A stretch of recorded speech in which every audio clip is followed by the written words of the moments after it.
یعنی علی مرزا کا جو اصل دعویٰ ہے جس کی بنیاد پر سب کو گمراہ کر رہا ہے کہ بخاری مسلم، یہ تو ابھی صحیح بخاری صحیح مسلم میں نہیں نا. تو جب صحیح بخاری صحیح مسلم میں نہیں ہے تو اب صرف دو عالم کا حوالہ دے کے تھوڑی اس کو مان لیا جائے گا. تحقیق کی طرف دعوت دینا چاہیے. یہ تو تقلید کی بات ہو گئی کہ صرف دو عالم نے جو کچھ کہہ دیا آپ ان کو مان لیں. آخر ہم تحقیق کا دروازہ بند کیوں کر دیں گے اس پہ؟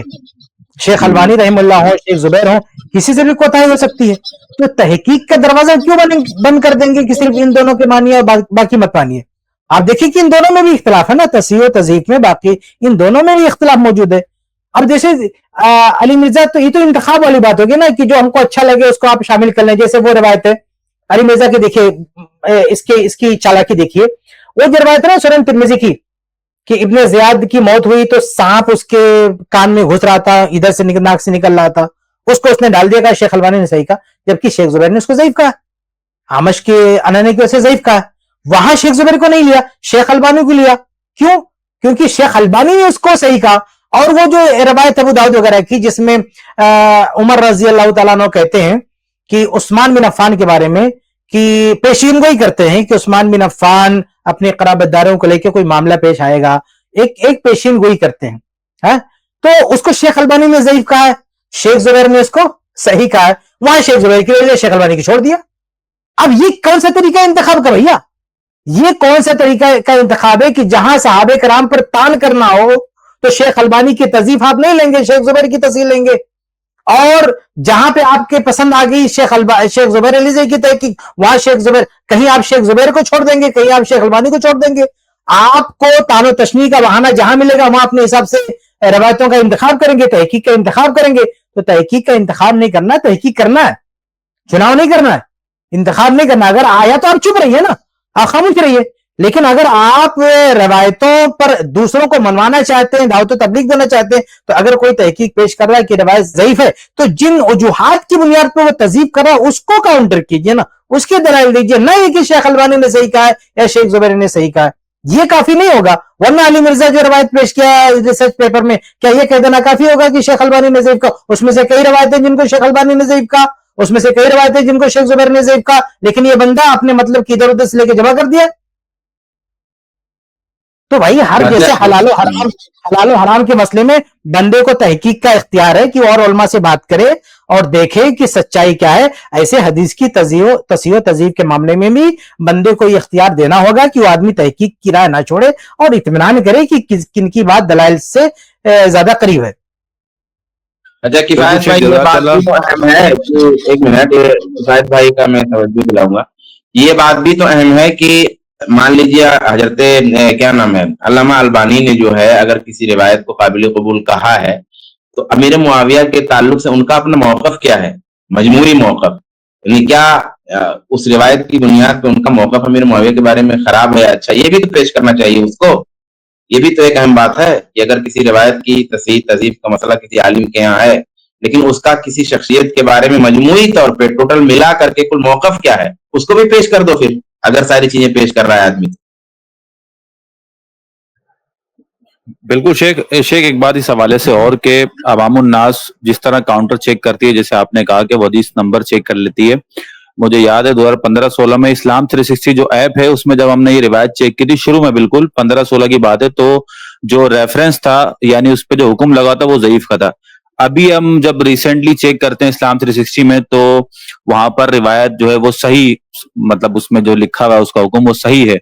تو اس طرح جو عوام الناس جو مطلب ہم چیک کرتے ہیں اس قسم کی اپلیکیشنز وغیرہ سے، تو وہاں پر وہ ریفرنس میں بس یہ لکھ دیا جاتا ہے کہ روایت صحیح ہے. اور وہ یہ تو تحقیق کا کوئی مطلب ہی نہیں ہوا کہ آپ اسلام کیا نام اس ایپ سے جا کے تحقیق کریں. حتیٰ کہ مکتبہ شاملہ یہ بھی بہت سارے معاملات میں آپ کا ساتھ نہیں دے گا تحقیق کرنا چاہیں گے. کتنے الفاظ ہیں جو مکتبہ شاملہ انہوں نے نکال کے باہر کر دیا. سنن ترمذی میں جہاں امام ترمذی رحمہ اللہ نے امام حنیفہ رحمہ اللہ کے بارے میں لکھا کہ سنت کی انہوں نے مخالفت کی، یہ جملہ نکال کے باہر کر دیا، حالانکہ جس نسخے کو کاپی کیا ہے شاملہ نے اس کے اصل پرنٹڈ نسخے میں وہ بات ہے. ایسے ہی صحیح ابن خزیمہ شاملہ میں ہے، صحیح ابن خزیمہ میں جو امام ابو حنیفہ رحمہ اللہ اور کسی سے بات چیت ہوتی ہے کہ فرض نمازیں کتنی ہیں اور آگے میں کہنا نہیں چاہتا اس کو شاملہ انہوں نے نکال کے باہر کر دیا، جبکہ جس اصل مطبوعہ نسخے کی کاپی ہے شاملہ کا ورژن اس میں وہ روایت موجود ہے. تو ایسی کئی باتیں شاملہ سے نکال دی گئی ہیں. وہ کس نے نکالا ہے اللہ ہی بہتر جانے، لیکن وہ بھی کافی نہیں ہے، بلکہ اگر آپ تحقیق کرنا چاہتے تو محقق بنیے، آپ اصل جو کتابیں وہاں تک جائیے، بلکہ کبھی کبھی اصل کتابیں بھی کافی نہیں ہوتی ہیں، آپ کو مخطوطات میں جانا پڑتا ہے، یعنی مطبوعہ نسخے بھی کافی نہیں ہوتے ہیں، جیسے مصنف ابن ابی شیبہ میں تسرہ والا لفظ بڑھا دیا، اب آپ کو آگے جا کے تحقیق کرنا پڑے گا مخطوطات میں، تو تحقیق اس کا نام نہیں ہے کہ آپ کوئی ایپ کھول لیں اور وہیں پہ تحقیق ہو جائے۔ بالکل یہ جو مطلب کر رہے ہیں نا کہ عوام الناس کیا کرے، جہاں پر میں ایک لائن جہاں پر یہ فصلہ ہے، کہیں صحیح کہہ دیا، کہیں کوئی مسئلہ ہو گیا، عوام الناس کیا کرے؟ عوام الناس کے لیے واحد علاج یہ ہے کہ علماء سے علم حاصل کرے، جب بھی شاملہ میں دیکھ کر کے، کسی ایپ میں دیکھ کر کے، فیس بک پہ، سوشل میڈیا پہ دیکھ کر کے کہ بھئی یہاں حدیث کو صحیح کہا ہے، فلاں نے صحیح کہا ہے، اب اس کے بیس پر فیصلہ کرنے لگ جائیں گے، تب تو ہمیشہ کنفیوژن رہے گا۔ ان تمام باتوں کا علاج واحد یہ ہے کہ علم علماء سے حاصل کیا جائے اور علماء سے رجوع کیا جائے، کتاب چاہے جتنی لکھتی جائے گی، انٹرنیٹ چاہے جتنا مہیا ہوگا، لیکن جب بھی علماء سے رجوع نہیں ہوگا تو ہر طرح کا کنفیوژن پیدا ہوگا۔ اس مسئلے کا حل یہ ہے کہ علم علماء سے لیا جائے، صرف کتابوں سے اگر آپ علم لیں گے نا، یا سوشل میڈیا سے یا دیگر ذرائع سے، تو پھر گمراہی کا ایک دروازہ کھلا رہ سکتا ہے۔ تو یہ ہے اس کا حل۔ اچھا، ایک اہم بات یہ ہے کہ عوام الناس کو ضرورت کیا ہے ان سب مسائل میں پڑھنے کی، یہ بھی بہت اہم بات ہے کہ عوام الناس کا یہ میدان میں ان کو پہلے روزہ نماز عقیدہ سیکھنا چاہیے، روزہ نماز سیکھنا چاہیے۔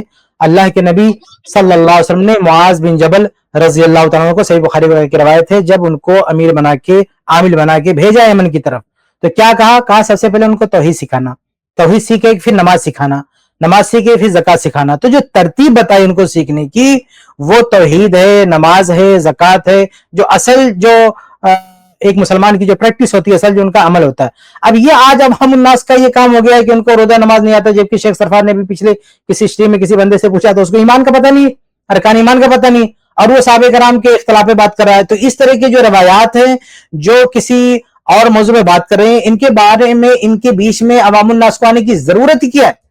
اگر بھائی اگر کوئی علی مرزا کے ہاتھ پہ چڑھ گیا ہے اس کو سمجھانے کی ضرورت ہے، لیکن ایک عام آدمی جس کا ذہن ابھی سادہ ہے، اس کو کیا ضرورت ہے یہاں وہاں جانے کی؟ آپ کتب حدیث دیکھیں گے تو ان روایات کو محدثین نے اس لیے نہیں پیش کیا ہے کہ آپ صحابہ کرام کے اختلاف پر ڈسکس کریں، بلکہ ان روایات کا کوئی ایک ٹکڑا ہوتا ہے جو کسی مسئلے کو بیان کرتا ہے، جیسے حدیث عمار ہے، یہ 28/12 یہ سب تعویذ کی طرح چلا رہے سب لوگ، جبکہ امام بخاری رحمہ اللہ نے یہ بتانے کے لیے حدیث کو پیش کیا ہے کہ مسجد کی تعمیر میں حصہ لینا چاہیے، مسجد کی تعمیر کرنا چاہیے، اللہ کے گھر بنانا چاہیے۔ یہ لوگ اللہ کا گھر بنانے کے بجائے وہ کسی اور مسئلے کے لیے اس روایت کو پیش کر رہے ہیں۔ تو یہ عوام الناس کو اس طرف نہیں جانا چاہیے، اسے معاملے ترک کرنا چاہیے، پہلے عقیدہ ٹھیک کریں اور نماز ٹھیک کریں، اپنے اندر تقویٰ لائیں، تو خود بخود ان کو احساس ہو جائے گا کہ کون سی چیزیں ہماری ضرورت کی نہیں ہے۔ ٹھیک ہے شیخ، جزاک اللہ، بہت شکریہ۔